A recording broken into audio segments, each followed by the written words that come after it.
And the third thing we need to know to manipulate logs is this rule. So that is that the log in base A of b to the power n is the same as n times log in base A of b. So again, I'm going to work through the proof. You don't need to know this.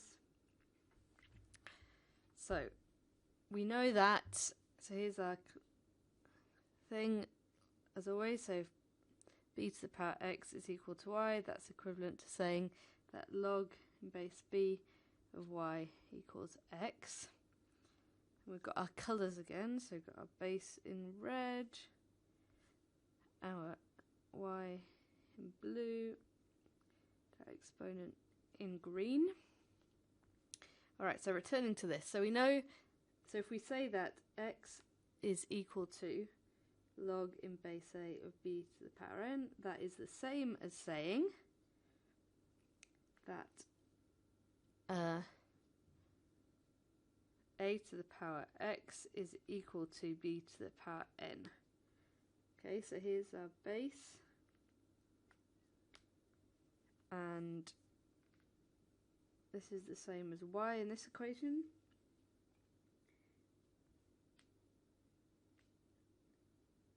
And this is the same as x in this equation. Okay, so again, these are the same letters with different meanings.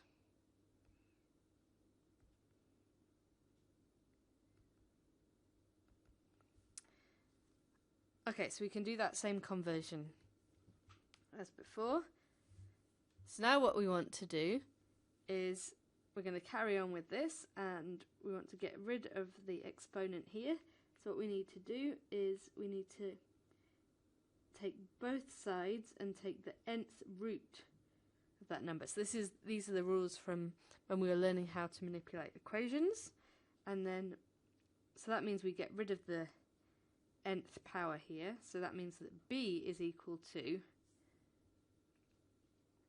a to the power x over n. So again, these are the rules we learnt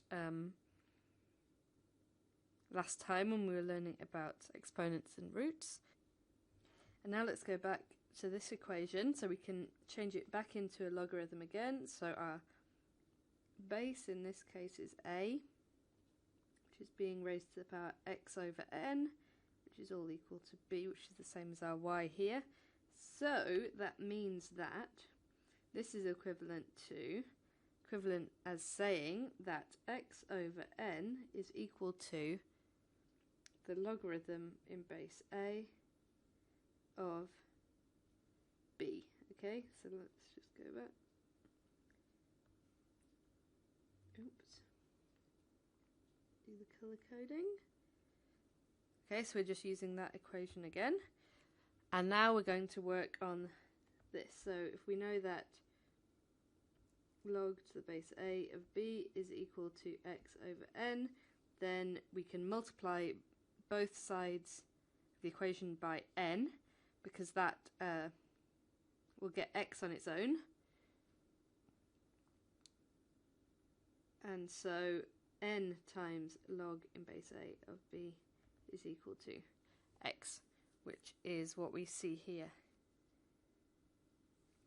Okay, so that means that n times log A to b is equal to, we've decided at the beginning that x is equal to log base A of b to the power n.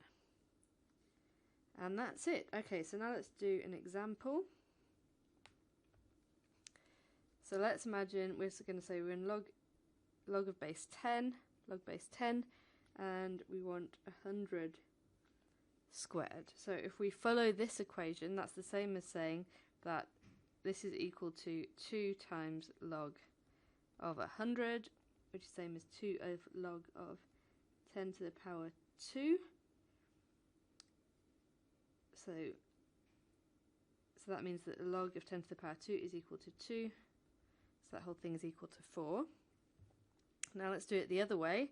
So we could multiply this out already. So let's say log 10 over 100 times 100